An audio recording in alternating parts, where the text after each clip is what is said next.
What's up, everyone, and good morning. Welcome back to Shaw Locals Bears Insider Podcast. I am Kyle Nabors along with Sean Hammond here on Friday morning, August 25th. We're a day away from the Bears' final preseason game. They host the Buffalo Bills tomorrow at noon at Soldier Field. And Sean, that means we are close to finally seeing this roster cut down from 90 to 53. I believe it is next Tuesday. The roster has to be down there. It's a little weird with cut downs coming all at once nowadays. It just feels like there's a lot still to determine at this point because of it. Yeah, you know what? We're gonna have to get used to this new system. It's a little bit jarring at first. We're kind of used to those progressive cuts, and at this point, you still got 90 guys on the roster. Just a couple days before the deadline to get down to 53. That's a lot of guys they got to cut. But you know what? Everyone across the league is in that same situation, and from the coach's point of view, I think they like this because they have more bodies for that last preseason game, especially. Once they pull the starters out of this game, they're going to want to get to see some of those guys at the back end of the roster. Yeah, it's there's a lot more depth on this squad than there was a year ago, and these cuts are going to be a lot more difficult than last year. And uh, a complicating factor of this is, of course, what's happening with the offensive line right now. You got Tevin Jenkins out possibly multiple weeks. Uh, some concerns about Darnell Wright. Really overall, and Sean, you and I were discussing this before we went live this morning, is there are a ton of guys on the injury report or sitting out practices right now. We know the Bears were really, really conservative last year during the preseason and training camp. And then when we got to week one, a lot of those names got wiped off. But it does make trying to figure out a 53-man roster a little more difficult. Yeah, it is a little bit tough. I mean, I think earlier, the other day they had 18 guys who sat out completely, and then maybe a couple more who participated in the individual stuff, but not the team stuff. And you're talking a roster of 90 guys, 20 guys is a good chunk of that. And certainly there's a handful of starters among that list. You looked at Chase Claypool hasn't practiced in a while. Eddie Jackson, Jaquan Brisker. I think we're going to see both. I'd expect to see Elijah Hicks, at the safety spot. You're going to see a lot of those second string guys at safety in this preseason game. And the list goes on. And like you said, the offensive line is really banged up right now. Based on what we saw in practice, I think the only starters who are going to be playing Saturday on the offensive line are going to be Braxton Jones and Cody Whitehair. Everything else is a little bit in flux, and that's a chance to see some other guys, some guys who you might have questions about. Doug Kramer at center is a guy you'll see this weekend, and we just barely got to see him last season before he got hurt in Yeah. that first preseason game. So I think the Bears, you can spin it as a positive. You get to see a lot of these guys, and I was looking back, Kyle, at the last year. There was a stretch where there were 12, 15 guys who were sitting out practice last year as well, and by the time you got to week one, a lot of those injuries disappeared. I went back and looked at the injury report from week one. They only had 2 guys on the list. So I kind of think a lot of these things are gonna go away once we get to week one. Yeah, I tend to agree. The Bears and Matt Eberflus in the current regime seem to like to play the game of list as many people as possible, and there's nothing wrong with that. It's the NFL. Teams do whatever they can to kind of make things a little murky for opponents. So it is what it is. But we got a lot to talk about this morning. But I want to get the propers out of the way first. Thank you, everyone who is joining us live this morning on Facebook and YouTube. If you're on YouTube, well, if you're on Facebook and YouTube, you can throw a question or comment into the chat. We love when people do that and interact with us. It helps us guide this show. If you're on YouTube, do us a favor, subscribe to the channel, hit the thumbs up button, leave a comment, anything you can do to help grow the channel. We really appreciate that. You can follow myself on Twitter at Kyle Nabors. You can follow Sean on Twitter at Sean_Hammond. You can also follow him on Instagram. You can follow Bears_Insider to find all of our content. Of course, go to shawlocal.com. You'll find Sean's content from all of his Bears coverage there. Mark Silverman from Waddle and Sylvie on ESPN 1000 writes weekly for us to share his thoughts on the Bears as well. We'll have coverage from Soldier Field tomorrow. We'll have a 53-man roster projection from Sean dropping on Sunday, the day after Lot going on here, Sean, and not just at the pro level, but I'll say this is a busy day for me and for the Shaw local staff. High school football starts tonight. If you guys are a fan of football in Illinois, it starts tonight. Friday Night Drive, our high school property, is running a 3-hour live show from 8 to 11 p.m. that I'm co-hosting with Jimmy Musial right here live on YouTube and on all of the Shaw local pages. It's kind of a red zone style. If you guys like that on NFL Sundays, I certainly do. It's going to be interesting as we try this out for the first time. So if you're interested in that, join us. Guys, if you like high school football in Illinois, you got to be following Friday Night Drive. Kyle and that team, they do so much awesome work. There's so much stuff to read. I'm really excited about your show tonight, Kyle. I hope it goes well for you guys. And as somebody who was with Friday Night Drive way back in the beginning, I know I don't have much stuff going up on that website nowadays with all my Bears stuff, but it's fun to watch it grow over the years. It's insane. The growth that it's had and the amount, like launching this, we had over 80 coaches like respond like, hey, I'm willing to come on after my game and talk football. That's amazing. Yeah. I mean, and even if you're not a high school football guy, if you're a college fan in Illinois, the amount of talent has exponentially grown in high school football across. Like we have kids getting offered from Clemson, Alabama, every of the Power 5 programs. It's kind of insane to see it explode. I can think of a handful of guys who I covered, Kyle, JJ McCarthy, obviously is the big one at Michigan, and who are going to be probably playing in the NFL in the future. Trevor Keegan, a guy who's also at Michigan from Crystal Lake South. I'd have to go back and rack my brain, but there's a lot of dudes. I mean, just at Michigan, Terry McLaurin, not Terry. Yeah. I always there's a McLaurin at from Bolingbrook that plays linebacker up there. AJ Henning. AJ Henning could be playing on Sundays. I mean, like there are so many like good high school football players in Illinois that are playing at a high level nowadays. But that's not why we're here. We're here to talk Bears. We're gonna dive in right away and start jumping into some of these questions here because I found one from Alan. To be interesting. He says, is all this Jonathan Taylor to the Bears noise legit? That seems like a move Ryan Pace would do, not polls.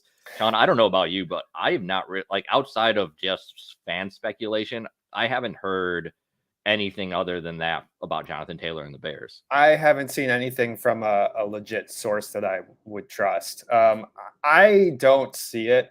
Like Alan says, it doesn't seem like a Ryan Poles move. We saw he wasn't, he didn't want to give David Montgomery $18 million or whatever he ended up signing with Detroit. You got a running back who led the NFL in yards per carry. You've got a guy who totaled 900 yards in Dante Foreman, and you just drafted Roschon Johnson, who you really like and you think highly of, and could wind up, eventually being a guy who's a big part of your running back position. And I think you can be pretty happy with those three right there. Some guys are going to get banged up, of course, but I don't see a move like that coming. No, I mean, we've been on the same page about the running back by committee in the NFL, and I really, really like Jonathan Taylor, but I think that the fact that the Indianapolis Colts are willing to allow him to go out and seek a trade kind of showed the state of the running back situation in the NFL. There's a lot of rumors connecting him to Miami, and that makes a lot of sense. But like, Miami's already good. You know what I mean? Like, do they really need to drop a first round pick? Like, does that increase their Super Bowl odds that much? It's not that he's just like a 2-down back, but this is not a Christian McCaffrey type player where he is a guy that's also going to be targeted 80 times or something like that. It's just he's kind of that old school running back. Yeah, and look, he's going to elevate whatever offense he winds up playing for. We know that, but you're going to have to give up some pretty good draft capital, whether that's a first, second round pick, whatever they wind up settling on. And then the big thing is obviously this is a guy who wants to get paid. And so I would think whatever team trades for him is looking to keep him long term. And I just don't see the Bears doing that with a running back who's going to cost a lot of money. Whoever ends up trading for him, I feel like there's a pretty high chance that I end up laughing at it because it's just going to be too much. You're going to give up too much draft capital just to pay a running back. There's no chance the Bears do that. But I do have questions about the offensive line, Sean, and if they may have to look at adding a veteran, particularly if Tevin Jenkins is out. Alan also had checked in here with all the offensive line injuries. Will they have to keep extra linemen? How does that affect the other roster spots, especially since the D line is still in a work in progress? Sean, first off, kind of set the table with where we are with with all the injuries on the offensive line. Yeah. So first and foremost, I think the only one that you should really be concerned about is Tevin Jenkins. It sounds like he has a leg injury that's going to keep him out at least a couple weeks into the regular season. Um, so he might be a guy who you wind up putting on IR right away. I don't know that for certain. If he's going to be out more than 3 or 4 weeks, certainly you would do that.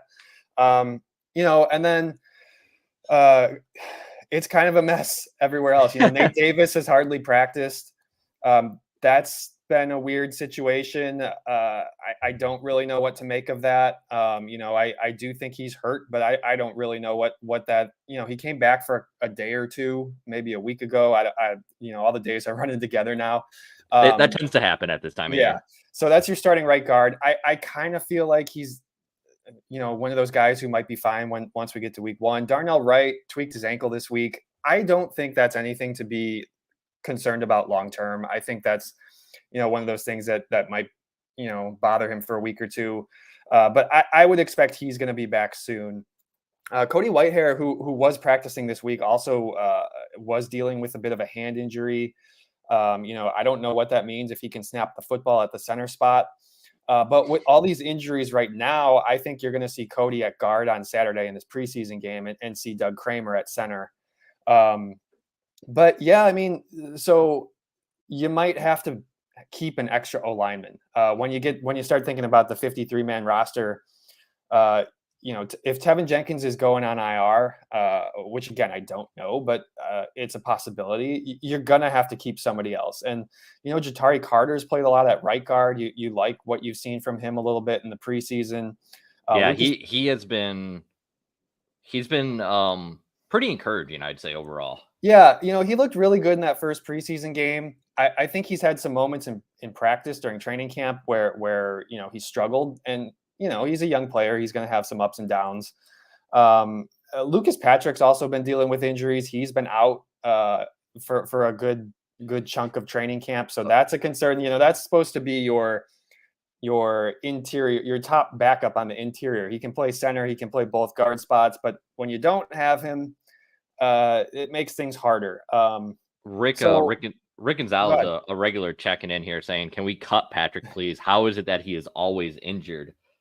I mean, so yeah, it's not been a good start for him in his Chicago career. I mean, you could cut him, but I don't see that happening. I think just because of the position versatility, they're going to keep him. Maybe there was a chance if everyone was healthy, but with the way things have gone this camp, I think Patrick makes the roster. Let's say Jenkins is out for several weeks into the regular season. We've seen at camp so far the Bears slide Whitehair back from center over to left guard and Patrick in at center. Do you think that is the best way to go about this? Yeah, because Cody's played so much guard, I feel like that would be the best way to go about it. And if Patrick's healthy, he can play that center spot. Well, they think he can play that center spot. We didn't actually get to see it very much last year. But to say, and when Patrick was on the field last year, it was not encouraging. No, that was mostly at guard. Like Right. you said, I think he played 1/4 of football at center in that Patriots game, and that was it. But yeah, he struggled last year, and he was pretty frank in his interviews last year that he wasn't playing up to his standard.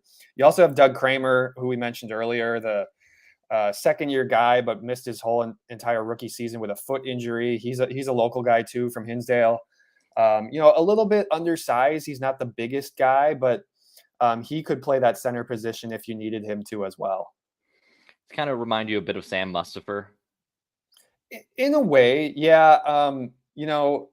Sam is a warrior. Say what you will about him playing, about his play, but he did not get affected by injuries all that much when he was in Chicago, and so you like to see that the toughness of a guy like that. Jury's still out on whether Doug Kramer has that aspect in him. But I certainly think that he could be a similar player in terms of like a really quality, what you want in a backup, I guess is what I'm trying to say. Like a guy who can come in there and do the job. Maybe isn't going to wow you, but I think that Doug Kramer has that potential. Let's see. Mike B checking in saying, seen a line tomorrow of Jones, Whitehair, Kramer, Carter, and then Borum Wright. I think it's very important to watch. If they show okay, it could indicate this line has quality depth, even if no standouts. I like that Mike's saying that because I think my number one concern, if Tevin Jenkins, if we're going to deal with the injuries up and down, the Tevin Jenkins again this Mhm. year, which is not a good start. Personally, I don't have a lot of faith in Lucas Patrick at this point. Maybe it works Well, out, but he hasn't shown anything in a Bears uniform that should give you that confidence. right. So I think it makes sense. The first thing you would do in this situation is what they're doing, right? Move Cody over to guard, give the veteran and Lucas Patrick a chance to solidify that spot at center. Hope he does better than last year.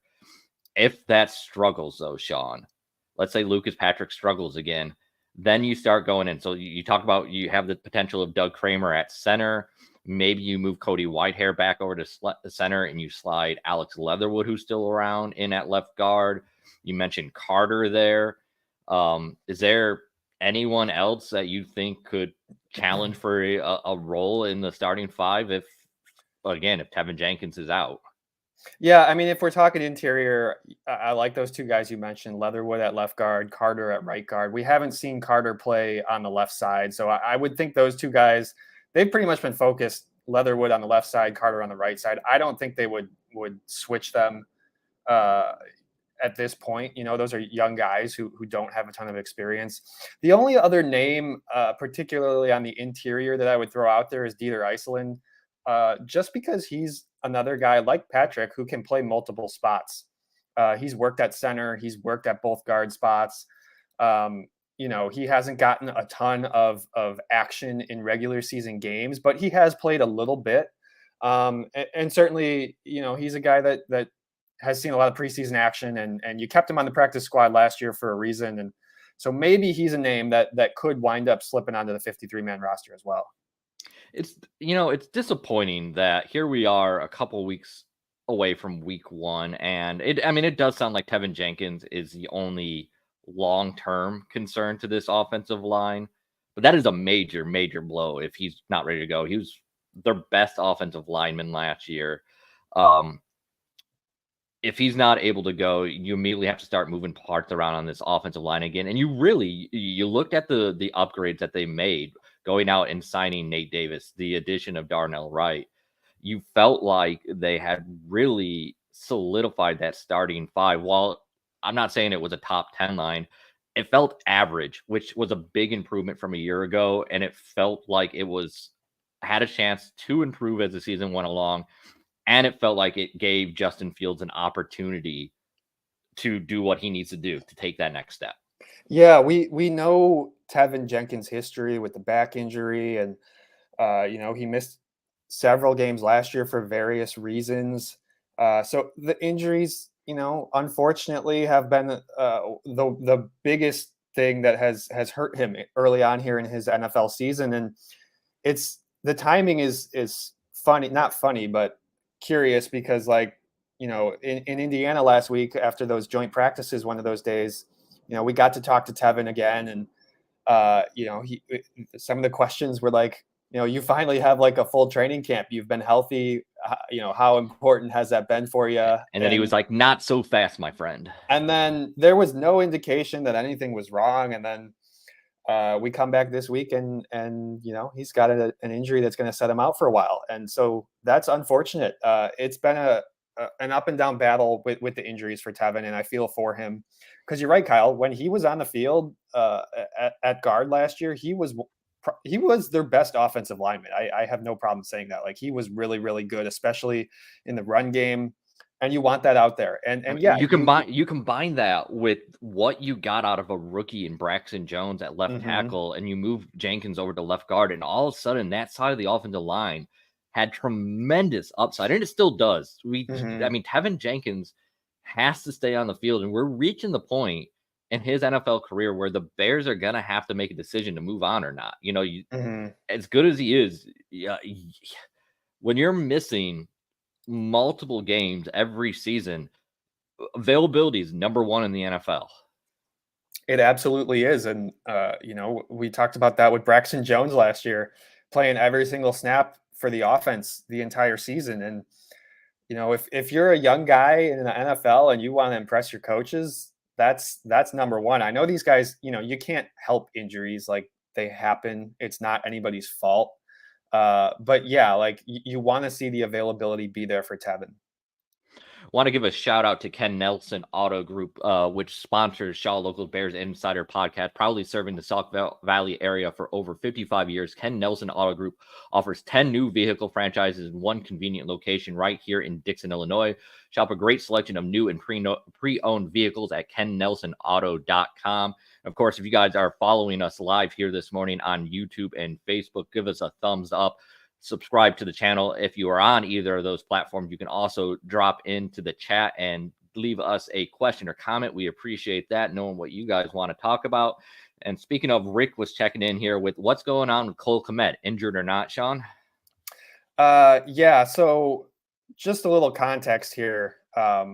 This week in practice, we have been able to watch. The media has been able to watch practice, but we can't report everything that's going on. So that was a little bit. I'm Yeah, I'm rolling you my eyes a little bit. Cole Kmet's fine. He's going to be fine. But all we were allowed to report was that he left practice on a cart, which makes it seem really, really dramatic. But he's going to be fine. He practiced on Thursday. I expect we'll see him on Saturday. yeah, this is not just a Bears problem, and it's not just an NFL problem. It's media relations trying to control messages across sports, and it's one of those things that actually kind of can work against them because yeah, like you and I communicated. You knew the Cole Kmet injury wasn't that big of a deal, but you're not allowed to really say that because you can't get into Yeah, any specifics. All you can say is that he left on a cart he left on a cart, because and that's what happened. I was surprised to see him come right back on Thursday and be out there. I thought maybe he'd be out for a couple days, but yeah, he was back in practice. Looked like he was a pretty much a full participant. We kind of tried to explain to the Bears that Cole Kmet leaving on a cart actually sounds worse than it is, but the rules are the rules in their eyes. So that's what we reported. Yeah, and I know yesterday, I was it Matt Eber? Did Matt Eberflus address the media yesterday? Was He he did talk asked? yesterday, yeah. And he was asked if Cole Kmet went through concussion protocol, and he said he wouldn't get into it. But that kind of gives you an idea. Yeah. That question right there of If what that's the happened. question coming up, that should tell you what Yeah, you need that to know. tells. Yeah, and it's kind of silly because when you talk about Cole Kmet left on a cart, and the next day you're asking that question, but you have fans for a little while wondering if Cole Kmet just messed up his knee. Yeah. It wasn't because he couldn't walk. Yeah, I'll say that. it's just silly. But all right. So let's see. Let's go back up. Mike B had asked, I think Terrell Lewis has to make the team. Any agreement or thought there? He's a one-time third rounder from Alabama, so I consider him more than just an average journeyman. Completely agree, Mike. Yeah, I am 100% on board with that. I think Terrell Lewis makes the roster. Rasheem Green, 94, has also been really good in camp. I think those two guys, I didn't really know what to expect from either one of those guys when they got here, but they both have done really well throughout camp. I kind of think Travis Gibson is, while he's had some good moments in the preseason, he's not a guy that Ryan Poles brought in here or Matt Eberflus, and it wouldn't surprise me if they part ways with him. It wouldn't surprise me if they kept him either, but I think he's definitely on the bubble. Yeah, I definitely. You look at the defensive line and the guys that they brought in this offseason, and then obviously the late signing of Yannick Ngakoue, just a lot more depth and competition for snaps and roster spots on the defensive line than a year ago. Yeah, it was a position that was like a dead zone in December last year, and now you look at it and you feel like there's more guy. Like you wish you could keep more guys, which is a good problem to have. It's like the offensive it's how I kind of explain the offensive line. Like, I don't expect it to be a top 10 line. It might just be an average line, but compared to a year ago, that is a tremendous improvement from where this Bears defensive line was. It looks like a professional defensive line. Yeah, and you can feel good about the depth that you have and the number of guys who maybe haven't necessarily some of them maybe haven't done it at the NFL level, but you're optimistic, especially with those two rookie defensive tackles and guys like that. Rick asks, are we going to see Edmonds and Brisker tomorrow and the rest of the starting defense? Sean, what do you think? Okay, yeah. So my um you know, I can't exactly report everything from practice, but my best guess is that we will see Tremaine Edmonds tomorrow. He was back, looked to be fully participating on Thursday. I think that means we will see him. We will not. I don't think we will see Jaquan Brisker. He has not practiced in I think at least like 2 weeks or something like that. So no, I don't think we'll see Jaquan Brisker. I don't think we'll see Eddie Jackson. I think those safety spots will be backup guys. I'm just pulling up my injury list from yesterday as well. Chase Claypool is still out. I don't think we'll see him, but um, I think it's valuable to note that Matt Eberflus was asked about specifically with Eddie Jackson, Jaquan Brisker, and Chase Claypool. Will they be ready for week one? And he did not sound worried. So I think those three guys are going to be okay here in a couple of weeks, but I don't think we'll see them tomorrow. Another guy who's been out is Velus Jones, which is kind of unfortunate. We didn't get to see him last week, and I wanted to see him catch another punt, or I should say, attempt to catch another punt here in the preseason. And it's kind of unfortunate that we haven't been able to. Is he on the bubble at this point? I don't think so. I think he's going to make the roster. He was, say what you want about his punt returning and obviously the two fumbles that everybody points to, but he was a really, really good kick returner last year. His average was among the best in the league. He never fumbled on kick return. And those two jobs are very different. Tracking the ball on a punt and tracking the ball on a kickoff are very different situations. You sometimes have a lot farther to run to get to the football on a punt. I think he's, they have worked him in on the offense. We'll have to see what that looks like when we get to the regular season. But I think Velus Jones is going to make this roster. You think so? My guess is 6 receivers kept on the 53 man. We're looking at, of course, DJ Moore, Chase Claypool, Darnell Mooney, Equanimeous St. Brown, and then Velus Jones and Tyler Scott. Is that what you're thinking? That's what I'm thinking. That's what I had prior to training camp. I had them cutting Dante Pettis. Pettis has also been injured for a lot of training camp. And while he's a reliable guy catching the punt, I don't know if that's enough to save his spot on the roster.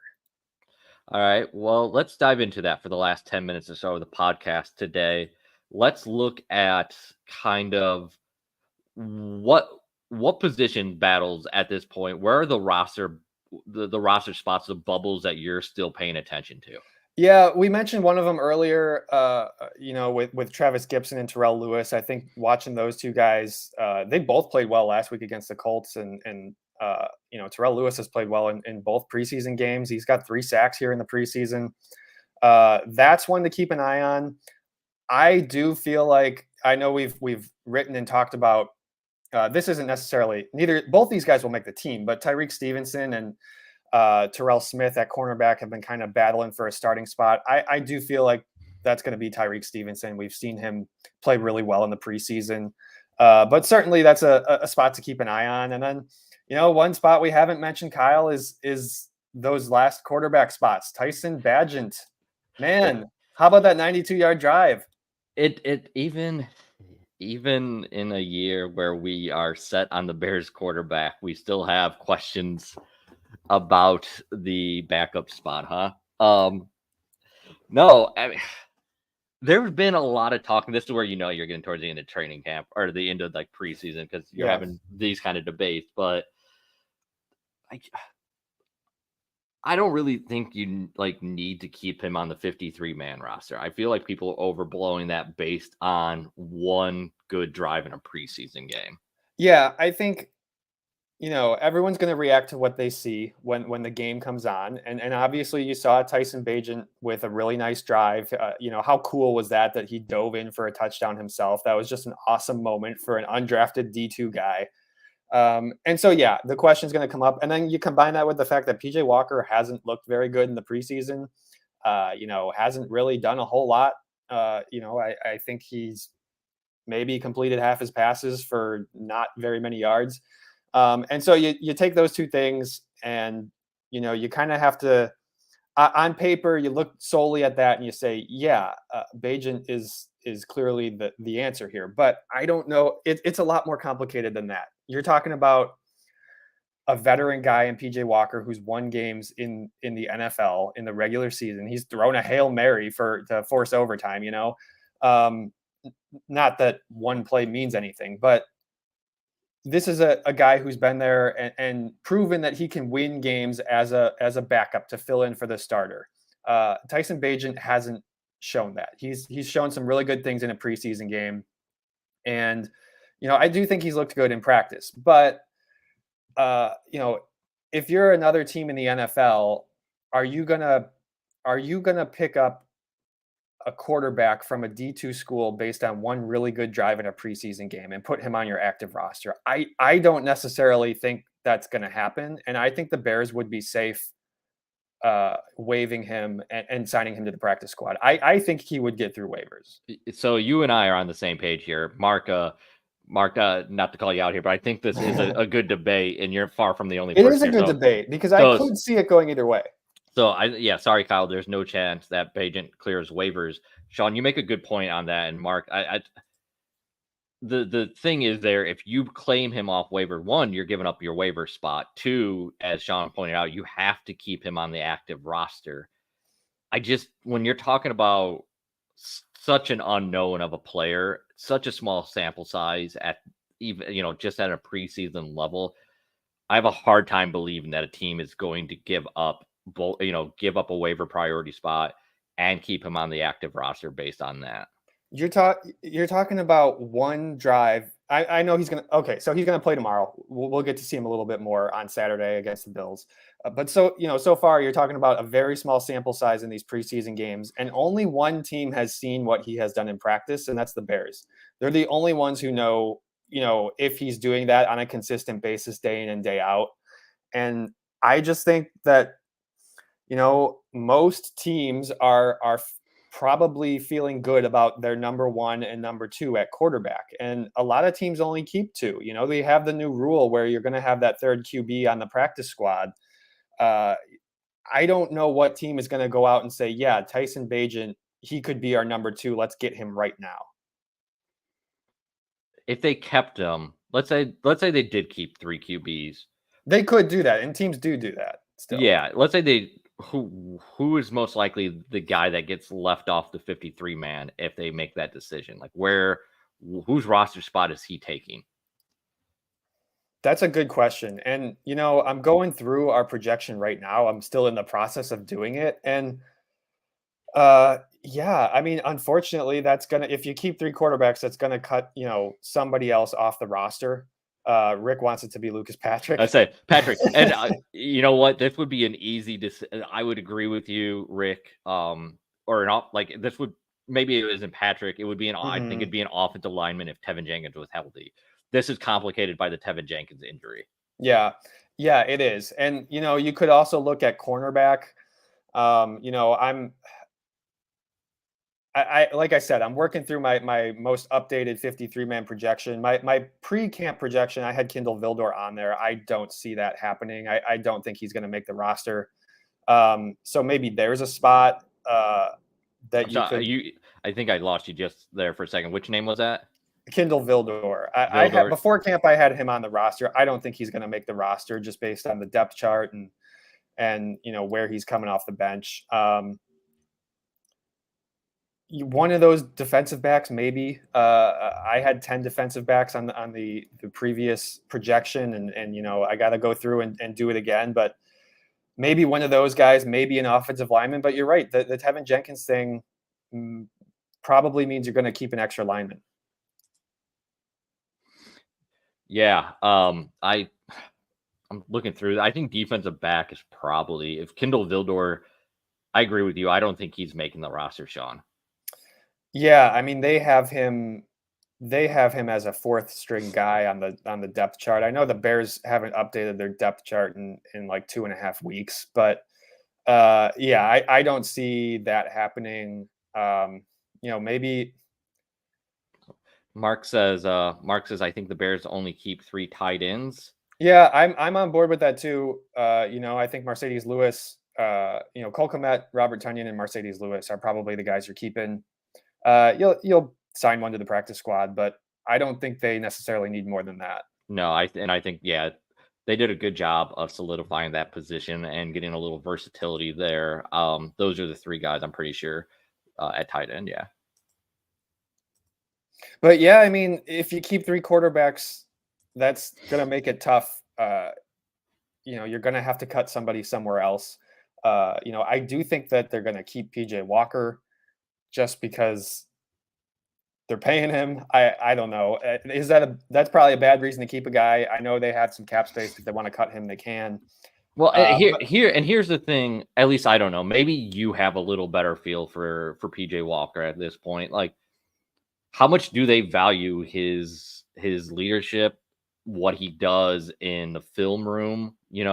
That's a big part of when you're talking about a backup quarterback, an intelligent guy that can sit there and help you break down in opposing defenses. That counts for something. yeah, and I think he can relate to Justin Fields' style of play a little bit more than a Nathan Peterman. I while Peterman, he actually looked good against the Colts the other night, and he brings some good things as a backup. He hits his targets. He's not necessarily going to wow you, but he'll hit his targets. But I don't know what teams. If you wanted to sign him to the practice squad, you probably could. I don't know what team's going to come out, and no team is going to claim him. Maybe some other No, team would want him on their practice squad, but um, I think PJ Walker is probably the type of guy that you want Justin Fields around. A guy he can bounce questions off and lean on, and a guy who kind of knows Justin's. He's a little bit more mobile. He can maybe relate to being in some of those situations that Justin finds himself. definitely. I think that's going to play into it in the long term here, or in the decision making process. Sean, I got to get going though as we head towards 40 minutes. Got a busy day ahead. Yeah, high Thank you. school football kickoff, guys. Yeah, Friday Night Drive. Check it out. yeah, a lot to get to today, but give us a couple key things for tomorrow. What are you looking for at Soldier Field? Yeah, well, I'll start with the quarterback. I'm excited to see, Tyson Bagent once we get past the starters. Bagent. I keep swinging back and forth. I don't know. I should ask him how to pronounce that. Maybe when they open up the locker room, I will. Obviously, Justin Fields is playing in this game. That's been announced already, even with a banged up offensive line. So I How want to much do see you this. expect him to play? I don't know, man. He played a full half in preseason game number 3 last year. I Right. think the offensive line situation might change that, especially if they come out the first, drive or two and that right side of the offensive line is really struggling. They might just yank him out of there. Yank But if him those out, yank him out, but keep the line in. Yeah, possibly. If those guys are holding their own, or at least doing enough to give him a chance to throw the football, I could see him playing a good amount in this game, just because he's only played 7 snaps in the preseason, and you got to get some work in there.